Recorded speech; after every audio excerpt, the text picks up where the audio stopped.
नमस्कार, news track के Y factor में आपका स्वागत है। मैं हूं योगेश विश्व। अगर आपसे ये सवाल कोई पूछे कि दुनिया की सबसे महत्वपूर्ण चीज़ आपके लिहाज से क्या है, तो बहुत सारे लोग इन भौतिकवादी चीज़ों में किसी न किसी चीज़ का नाम लेकर के या एक लंबी फहरिस्त इन चीज़ों की पेश कर देंगे। लेकिन सच पूछिए तो दुनिया की सबसे बेशकीमती चीज़ है आपका वर्तमान, जिसे दुनिया की किसी बड़ी से बड़ी संपत्ति से आप नहीं खरीद सकते हैं। लेकिन यह हमारा आपका दुर्भाग्य है कि हम लोग वर्तमान में जीने को तैयार नहीं हैं, आदि नहीं हैं।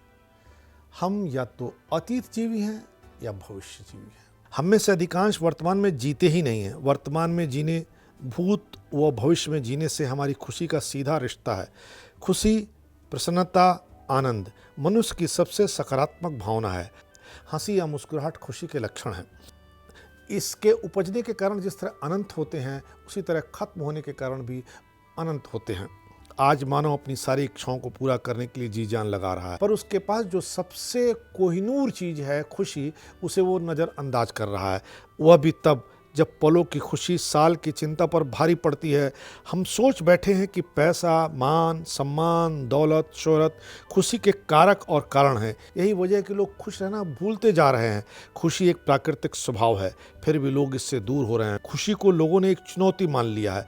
हमारे धर्मों और आध्यात्मिक परंपराओं ने हमारे मन में आनंद की ऐसी छवि गढ़ दी है जिससे हम नहीं निकल पा रहे हैं। अधिकांश का यह मानना है ध्येय में सफल होना आनंद है। इसे आनंद कह सकते हैं, पर इसमें कोई हिलोर नहीं है। यह जीवन अनुभवों की सतत धारा है। एक चीनी कहावत है कि व्यक्ति को 1 घंटे की खुशी लेने के लिए झपकी लेनी चाहिए, 1 दिन की खुशी के लिए पिकनिक पर जाना चाहिए, जिंदगी भर की खुशी के लिए किसी अनजान व्यक्ति की मदद करनी चाहिए।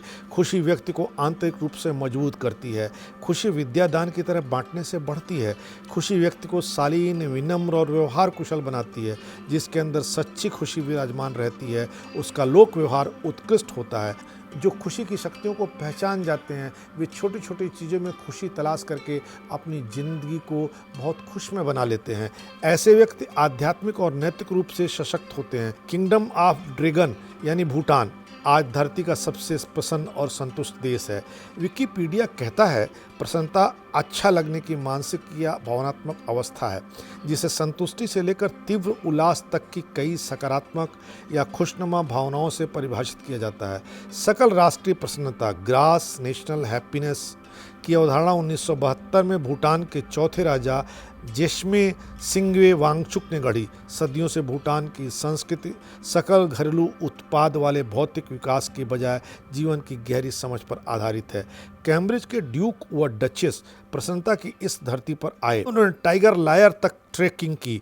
इसे भूटान की भाषा जोंगका में पारो तक्संग भी कहते हैं। मठों का यह संकुल पारो घाटी में 17वीं शताब्दी में बनाया गया। यहाँ स्वात में जन्मे गुरु पद्म संभव ने 3 साल 3 माह 3 दिन तक ध्यान लगाया था। पारो तख्त संघ उन 13 तख्त संघ गुफाओं में से है जिन पर सर्वोच्च आनंद के देवता की कृपा है। हालांकि संयुक्त राष्ट्र संघ ने भूटान को खुश राष्ट्रों की सूची में चीन से एक स्थान नीचे 84 पायदान पर रखा है। 5 देशों में डेनमार्क, स्विट्जरलैंड, आइसलैंड, नॉर्वे और फिनलैंड है। यह बताता कि प्रसन्नता जांचने के पैमाने पश्चिमी मूल्यों पर आधारित हैं। वर्ल्ड हैप्पीनेस रिपोर्ट संयुक्त राष्ट्र संघ का संस्थान सस्टेनेबल डेवलपमेंट सॉल्यूशन नेटवर्क हर साल जारी करता है। यह रिपोर्ट बताती है कि केवल आर्थिक समृद्धि ही किसी समाज को खुशहाल नहीं बना सकता है। तभी तो समृद्धि के प्रतीक माने जाने वाले अमेरिका, ब्रिटेन और संयुक्त अरब अमीरात दुनिया के सबसे खुशहाल 10 देशों में भी जगह नहीं बना पाए हैं। भारत भूमि से वर्धमान महावीर ने अपरिग्रह का संदेश दिया। इसी धरती पर बाबा कबीर भी हुए। लेकिन दुनिया को योग और आध्यात्म से परिचित कराने वाले इस देश में लोगों की खुशी का स्तर गिर रहा है। कारण लोगों ने ऋणम कृत्वा घृतम पीबेत की तर्ज पर क्रेडिट कार्डों और कर्ज के जाल में खुद को लपेट लिया है।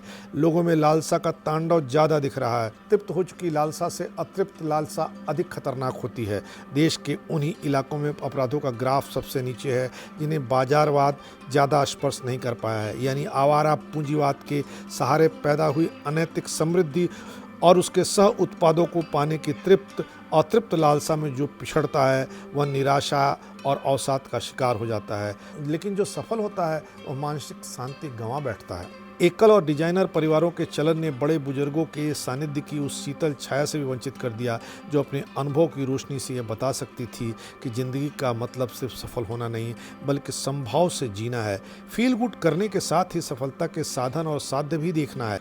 हर सफलता की एक कीमत होती है। हम देखते हैं कि हम उस सफलता की कीमत अदा करने को तैयार हैं या नहीं। जब हम कीमत अदा करने को तैयार नहीं होते हैं फिर भी असफलता का दंश जीने लगते हैं, जबकि इसकी खुशी मनाना चाहिए, इसका आनंद जीना चाहिए, क्योंकि संपन्न होने का मतलब सुखी होना नहीं है। कानून बनाकर खुशियाँ लाना संभव ही नहीं है। योनशी यूनिवर्सिटी के happiness and cultural psychology lab के डायरेक्टर SM सू कहते हैं अलग अलग सभ्यताओं में खुशी के मायने अलग अलग हैं। अमेरिका और ब्रिटेन जैसी व्यक्तिवादी सभ्यताओं में हर व्यक्ति खुशी के अपने पैमाने बनाता है। कोरिया जैसी समष्टिवादी सभ्यताओं में खुशी समाज से जुड़ी होती है। यहाँ मैं अपनी ज़िंदगी के बारे में क्या सोचता हूँ यह मायने नहीं रखता, मेरे बारे में दूसरों के ख्याल क्या हैं यह मायने रखता है। अमेरिकी लेखिका एलिजाबेथ गिलबर्ट ने अपनी बेस्ट सेलिंग किताब इट प्रे लव में लिखा है कि खुशियाँ इंसान की अपनी कोशिश का नतीजा हैं। खुश रहने के लिए मेहनत करनी पड़ती है, पर अगर मेहनत के बाद भी खुशी न मिले तो इंसान तनाव का शिकार हो सकता है।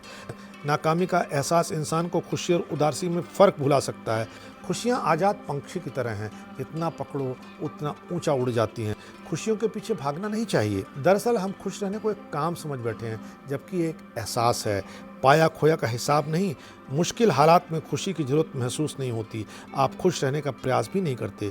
खुशियों की ज़रूरत तो तभी होती है जब आप सुकून में होते हैं। दरअसल जब हम खुश रहने का प्रयास करते हैं तो हमारा ध्यान सिर्फ अपने आप पर होता है। हम आसपास के लोगों को भूल ही जाते हैं, जबकि कई बार उन लोगों की मौजूदगी और साथ में ही हमारी खुशियाँ छिपी होती हैं। कनाडा के टोरंटो यूनिवर्सिटी के प्रोफेसर सेम मैगलियो का कहना है कि खुशियों के लिए जानबूझकर की गई कोशिशें हमें एहसास कराती हैं कि वक्त गुजर रहा है। किसी शख्स के लिए कह पाना मुश्किल है कि उसने खुशियों की बुलंदियां छू ली हैं।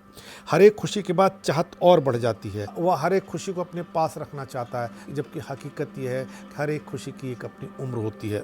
एक खुशी के बाद दूसरी खुशी उसकी जगह ले लेती है। एक चाहत के बाद दूसरी चाहत उसकी जगह ले लेती है। इंसान में खुशी पाने की ललक बनी रहती है।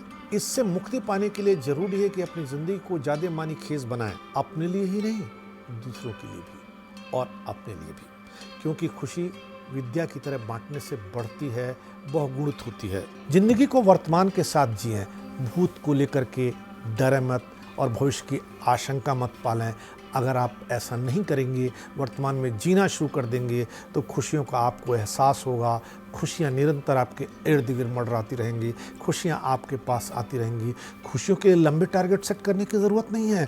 खुशियों के लिए छोटे छोटे टारगेट सेट कीजिए और खुशी सिर्फ अपने में नहीं दूसरों में भी निहारिए, दूसरों में भी तलाशिए, तो आपको लगेगा खुशियाँ कितनी ज़्यादा हैं। जब आप सिर्फ अपने में खुशी तलाशने लगेंगे तो आपको लगेगा खुशियाँ कम हैं। खुशियाँ को ज़्यादा तलाशने की कोशिश कीजिए। खुशियाँ कितनी ज़्यादा हैं इसका एहसास कीजिए।